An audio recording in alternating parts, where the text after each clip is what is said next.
ప్రధాని నెహ్రూ గారి వర్ధంతి కార్యక్రమానికి చేసిన సీనియర్ కాంగ్రెస్ నాయకులు, మహిళా సోదరులు, యూత్ కాంగ్రెస్ నాయకులందరికీ, ఎలక్ట్రానిక్ మీడియా అందరికీ నమస్కారం తెలియజేస్తూ, ఆనాడు భారత ప్రధానిగా ఉండి భారతదేశాన్ని ఆర్థికంగా ముందుకు తీసుకుపోవడానికి ప్రతి ఒక్కరికి కూడా చదువు రావాలని గ్రామాలలో పాఠశాలలు నెలకొల్పడం, అభివృద్ధిగా ముందుకు పోవాలని బ్యాంకులు ఏర్పాటు చేయడం, తర్వాత గ్రామాల అభివృద్ధి కూడా గ్రామ పంచాయతీలను ఏర్పాటు చేయడం ప్రధాన లక్ష్యంగా పెట్టుకొని కాంగ్రెస్ పార్టీ దేశానికి చేసిన సేవలు ఎన్నో ఉన్నాయి. అప్పటి నుంచి ఇప్పటి వరకు కూడా మరి ఎందరో పార్టీ దేశం కోసం ప్రాణాలు అర్పించి వాళ్ళ త్యాగాలని ఇవాళ ముందుకు ఆశయాలను ముందుకు తీసుకుపోవాలని ఈ సందర్భంగా తెలియజేస్తూ సెలవు. నమస్కారం అందరికీ.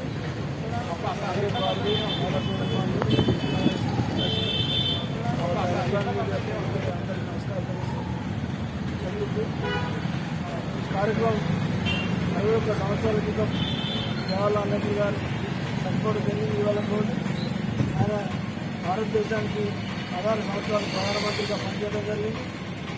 ఆయన కుటుంబము, వాళ్ళ నాయన, తర్వాత వాళ్ళు ఎన్నో త్యాగాలు చేసి ఎన్నో డబ్బులు ఖర్చు పెట్టారు. ఆ రోజుల్లో ఆయన ఇండియాలో కాదు మొత్తం ప్రపంచంలో పెద్ద అయినటువంటి అమెరికా లండన్లో చదువుకున్నాడు. మరి ఆయనకు అంబేద్కర్ గారికి బాగా ఇష్టమున్నది కాబట్టి, ఈయన సోషలిస్టు కాబట్టి ఈ దేశంలో భారత రాజ్యాంగంలో ఎన్నో హక్కులు కల్పించే ఆలోచన చేయడం జరిగింది. నెహ్రూ గారు, పటేల్ గారు, సుభాష్ చంద్రబోస్ గారు కూడా ఎన్నో త్యాగాలు చేశారు. ఆనాటి స్వాతంత్ర ఉద్యమంలో భగత్ సింగ్ లాంటి వాళ్ళు, రాజ్గురు, సుఖ్దేవ్ లాంటి వాళ్ళు కూడా ఎన్నో త్యాగాలు చేశారు. కాబట్టి భారతదేశం స్వాతంత్రం వచ్చింది. భారతదేశం స్వాతంత్రం వచ్చినాక భారతదేశాన్ని వ్యవసాయ రంగంలో, పారిశ్రామిక రంగంలో, ప్రాజెక్టులలో, విద్యారంగంలో అభివృద్ధి చేయడానికి పంచవర్ష ప్రణాళికలు పెట్టి మన భారతదేశాన్ని కేలాయి, రూర్కేలా, జంషెడ్పూర్ లాంటి పెద్ద ఉక్కు కర్మాగారాలు, మన ఐఐటి, మన ఎన్నో రీజనల్ ఇంజనీరింగ్ కాలేజీలు ఏర్పాటు చేశాడు.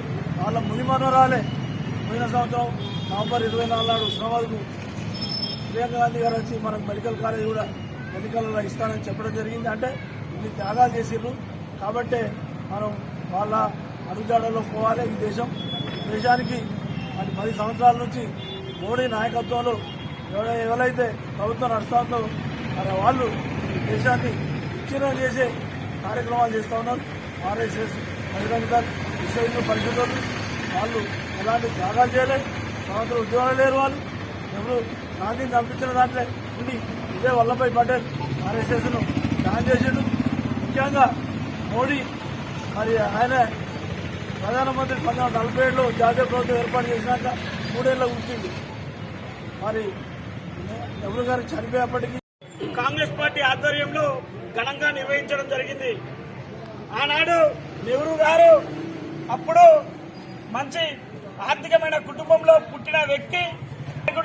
అప్పుడు స్వతంత్ర ఉద్యమంలో గాంధీ గారి మాటలకు ఆకర్షితులై ఉద్యమంలో పాల్గొనడం జరిగింది. నెహ్రూ గారు తాను ఆ ఉద్యమంలో ఉన్నప్పుడు అప్పుడున్న బ్రిటిష్ ప్రభుత్వం వాళ్ళు అరెస్ట్ చేయగా తాను జైల్లో ఉన్నా కూడా వాళ్ళ కూతురైన ఇందిరాగాంధీకి లెటర్లు రాయడము, ఆయన మంచి వక్త కూడా కొన్ని పుస్తకాలు కూడా రాయడం జరిగింది.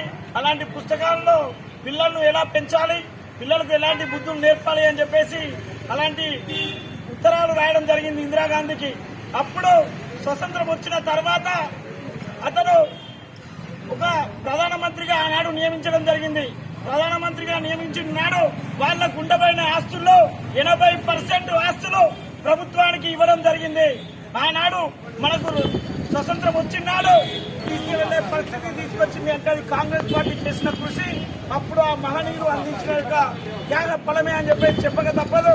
ఇంటి కార్యక్రమానికి వచ్చిన మా కాంగ్రెస్ పార్టీ కుటుంబ సభ్యులందరికీ మరొక్కసారి ధన్యవాదాలు తెలియజేసుకుంటూ